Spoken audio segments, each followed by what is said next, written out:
آج سے چند برس پہلے جب زندگی اور اس میں رونما ہونے والی تبدیلیوں کی رفتار اتنی تیز نہیں تھی، اس وقت ادب سے تعلق زیادہ مضبوط اور گہرا تھا۔ چند برسوں سے ہم من حیث القوم ادب سے دور ہو گئے ہیں۔ اب جو کتاب ڈرامے کی صورت میں ٹی وی پر آ جاتی ہے وہی مشہور ہوتی ہے، اور یہ کہ اردو زبان سے دوری نے ہمیں ادب سے مستفید نہیں ہونے دی۔ ادب سے متعلق یہ ایک عام آدمی کے جوابات ہیں، اور یہ جوابات اچھے خاصے معقول ہیں، اور اس بات کی نفی کرتے ہیں کہ عام لوگ ادب سے مکمل طور پر لا تعلق ہیں۔ ایک بات جو غور طلب ہے وہ یہ ہے کہ ادب سے جن توقعات کی وابستگی کا ذکر ہوا ہے ان میں تفریح کی فراہمی کا عنصر کہیں بھی موجود نہیں ہے۔ گویا ادب سے تفریح کا ذریعہ ہونے کی ذمہ داری اب کہیں اور منتقل کر دی گئی ہے۔ ادب کے سپرد صرف اصلاح کا کام رہ گیا ہے۔ پچھلے 30، 40، 50، 60 برسوں میں ادب کی تفریح فراہم کرنے کے رول سے دستبرداری کب ہوئی، کیسے ہوئی؟ ہم اپنے بچپن میں وار اینڈ پیس جیسا ناول، عصمت چغتائی اور منٹو کے افسانے، اقبال، فیض اور ناصر کاظمی کی شاعری معاشرے کو تبدیل کرنے کے خیال سے یا تاریخ کو سمجھنے کے خیال سے نہیں پڑھتے۔ ہم تو چھٹیاں شروع ہوتے ہی طے کر لیتے تھے کہ ان 2 مہینوں میں یہ کتابیں پڑھیں گے اور ان سے لطف اندوز ہوں گے، اور بس اصلاح کا تو ہمیں کبھی خیال ہی نہیں آیا تھا۔ اس کا ہرگز یہ مطلب نہیں ہے کہ ادب انسانی ذہن پر اثر انداز نہیں ہوتا۔ اس کا مطلب یہ ہے کہ جو تحریر انسان کے ذہن کو تفریح فراہم کرتی ہے وہی تحریر اس کی تربیت بھی کرتی ہے، اور یہ پورا عمل غیر محسوس سرحدوں میں رہ کر نتیجے فراہم کرتا ہے۔ یہاں پر دھیان محمد حسن عسکری کے 1948 کے ایک مضمون کی طرف جاتا ہے جس میں انہوں نے پاکستانی ادیب کی کچھ ذمہ داریاں گنوائیں۔ پہلی جہالت کو ختم کرنا، میں نے کچھ اور لکھا تھا لیکن میں اس کو چھوڑ دیتی ہوں۔ پہلی جہالت کو ختم کرنا، قومی وحدت کو قائم رکھنا، سیاسی شعور کی تربیت، اور پھر شخصی آزادی کی اہمیت کا احساس دلانا۔ اس مضمون کی طرف دھیان اس لیے گیا کیونکہ 2020 کے سوال نامے سے جو کچھ اخذ ہوا ہے وہ ان توقعات سے زیادہ مختلف نہیں ہے۔ اب سوال یہ بھی پیدا ہوتا ہے کہ ہر ادیب سے اس طرح کی توقعات وابستہ کرنا کیا مناسب ہے؟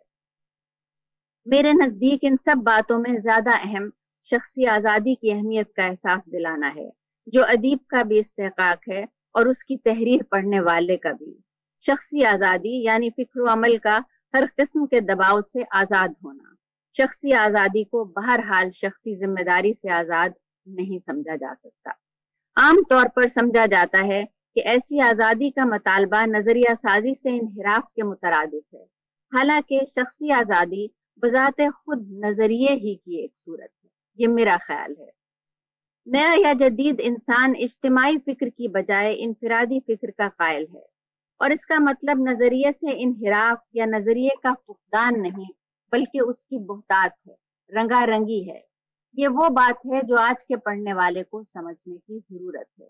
اجتماعی سطح پر کسی ایک نظریے کو سمجھنا آسان ہوتا ہے، انفرادی سطح پر بہت سے نظریات کی کائنات سے مانوس ہونا مشکل کام ہے۔ اسی لیے آئے دن یہ سننے میں آتا ہے کہ آج کل جو ادب تخلیق ہو رہا ہے اسے صرف ادیب ہی پڑھتے ہیں کیونکہ وہ اس کے متحمل ہو سکتے ہیں۔ یہاں پر ابلاغ کے مسئلے کی طرف دھیان جاتا ہے۔ کچھ عرصہ پہلے ناصر عباس نیّر نے ابلاغ کی زبان اور فن کی زبان کے عنوان سے فیس بک پر ایک تحریر پوسٹ کی تھی جس کا لب لباب یہ تھا کہ ابلاغ کی زبان عجلت پسند اور اکہری ہوتی ہے، جبکہ فن کی زبان استعارے، علامت اور ابہام سے عبارت ہوتی ہے۔ یہ بات تو درست ہے، لیکن اس سے ذہن میں بہت سے سوال سر اٹھاتے ہیں۔ یعنی کیا 100 برس پہلے بھی ابلاغ کی زبان اور فن کی زبان میں اتنا ہی فاصلہ تھا جتنا آج ہے؟ ادب کے لیے کیا صرف ابلاغ ضروری ہے یا صرف فن، یا دونوں؟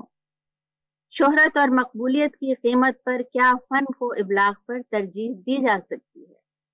کیا جدیدیت کے رجحان نے ابلاغ کا مسئلہ پیدا کیا ہے؟ کیا ابلاغ اور فن کا قضیہ ادب کی ہر صنف کا مسئلہ ہے یا صرف شاعری کا اور خاص طور پر نئی نظم کا مسئلہ ہے؟ اور کیا ابلاغ میں زبان کا رسمی لہجہ تو حائل نہیں ہوا؟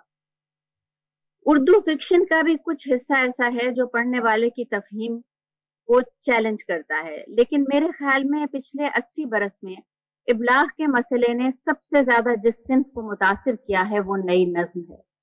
اسی لیے ہم دیکھتے ہیں کہ جو نظم کہانی نما بیانیے کی طرح لکھی جاتی ہے وہ مجمع میں زیادہ ذوق و شوق سے سنی جاتی ہے، جبکہ اردو نظم کا ایک بڑا حصہ آج کے سامع اور قاری کو الجھن میں ڈال دیتا ہے۔ اسی لیے یہ بات کسی قدر درست بھی ہے کہ آج کل جو ادب تخلیق ہوتا ہے اسے صرف ادیب ہی پڑھتے ہیں۔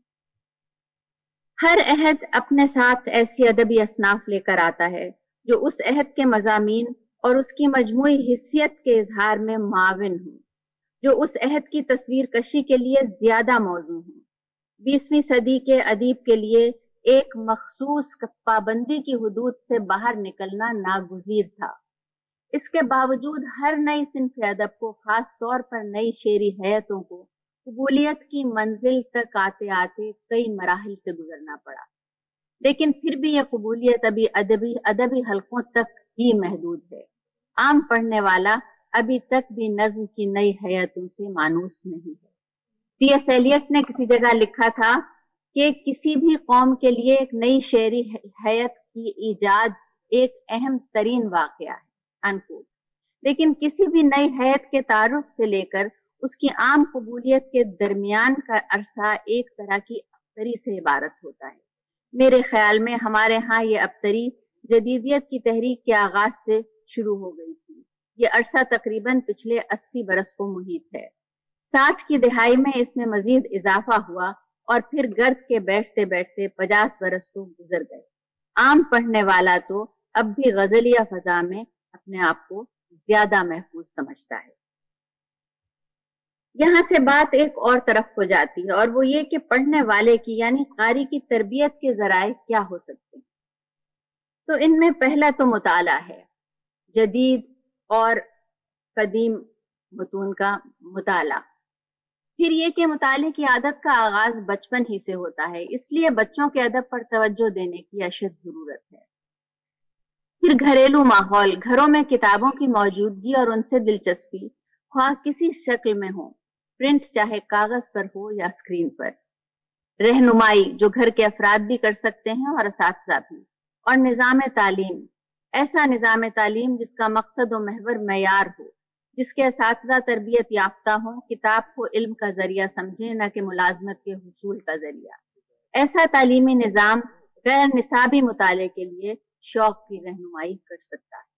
اور پھر اپنی زبان سے تعلق اور تعلیمی اداروں میں ادبی متون کو پڑھایا کیسے جائے، یہ بھی بہت زیادہ توجہ طلب بات ہے۔ میں نے شروع میں کہا تھا کہ معاشرے میں ادب کی حیثیت کا سوال بہت پرانا ہے۔ لطف کی بات یہ ہے کہ اس سوال کا جواب اس لیے بھی نہیں دیا جا سکتا کیونکہ مختلف زمانوں میں جو دعوے کیے گئے یا جن خدشات کا اظہار کیا گیا وہ درست ثابت نہیں ہوئے۔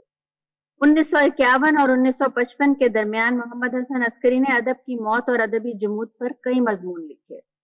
اب جب ہم پلٹ کر دیکھتے ہیں تو یہ وہ زمانہ تھا جب فیض اور راشد کے مجموعے شائع ہو چکے تھے، میرا جی اپنا وقی شعری سرمایہ چھوڑ کر رخصت ہوئے تھے، انتظار حسین نے افسانے کا آغاز کیا تھا، ناصر کاظمی غزل کہہ رہے تھے، منٹو زندہ تھے، ادا جعفری کا یعنی پہلی مرتبہ کسی عورت کا اس کے اپنے اور مکمل نام کے ساتھ ایک مکمل شعری مجموعہ شائع ہو چکا تھا، مجید امجد نے اپنی نظم کنواں 1941 میں، پنواڑی 1944 میں اور آٹوگراف 1955 میں لکھی۔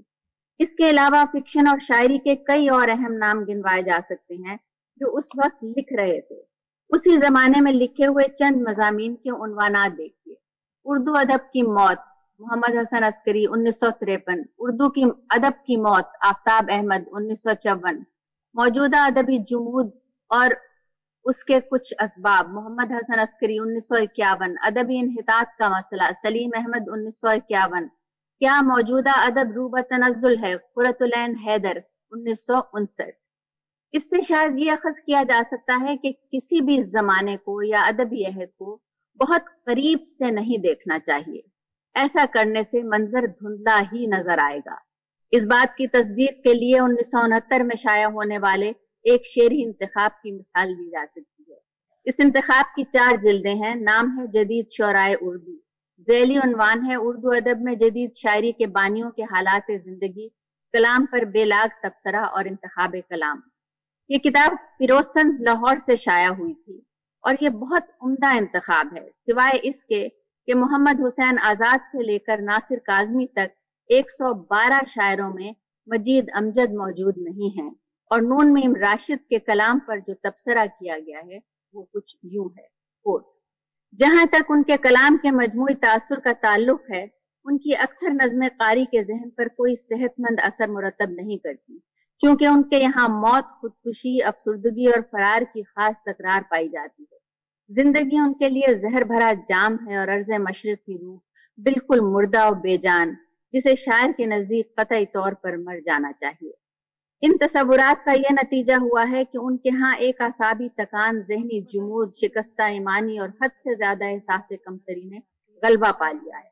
ظاہر ہے ایسی ذہنی پراگندگی اور شدید انتشار کی صورت میں ان سے کسی منظم، مربوط اور توانا و صالح تصور کی توقع بھی نہیں کی جا سکتی۔ انکوٹ۔ آج جب ہم 20ویں صدی کو پلٹ کر دیکھتے ہیں تو اقبال کے بعد اگر 5 بڑے شاعروں کے نام لیے جائیں تو نہ مجید امجد کو اور نہ ہی نون میم راشد کو نظر انداز کیا جا سکتا ہے۔ اسی لیے اپنے عہد کی ادبی فضا کے بارے میں کوئی بھی رائے، خاص طور پر منفی رائے دینے میں احتیاط سے کام لینا چاہیے۔ یہ تجزیہ نگاروں کی ذمہ داری بھی ہے اور پڑھنے والوں کی بھی۔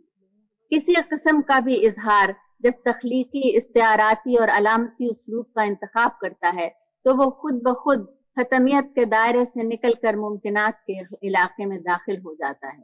غالب نے کہا تھا میں اندلیب گلشن ناآفریدہ ہوں، اور راشد نے کہا تھا کہ ریزوں کی تہذیب پالیں تو پالیں حسن فزا گر کو کہاں لا سکیں گے، کہ اس کے پسینے کے قطرے کہاں گن سکیں گے، کہ فن کی تجلی کا سایہ کہاں پا سکیں گے جو بڑھتا گیا ہے زماں سے زماں تک، خزاں سے خزاں تک، جو ہر نوجواں کوزاگر کی نئی ذات میں اور بڑھتا چلا جا رہا ہے، وہ فن کی تجلی کا سایہ کہ جس کی بدولت ہما عشق ہیں ہما کوزاگر ہما تن خبر خدا کی طرح اپنے فن کے خدا سر بسر بہت شکریہ۔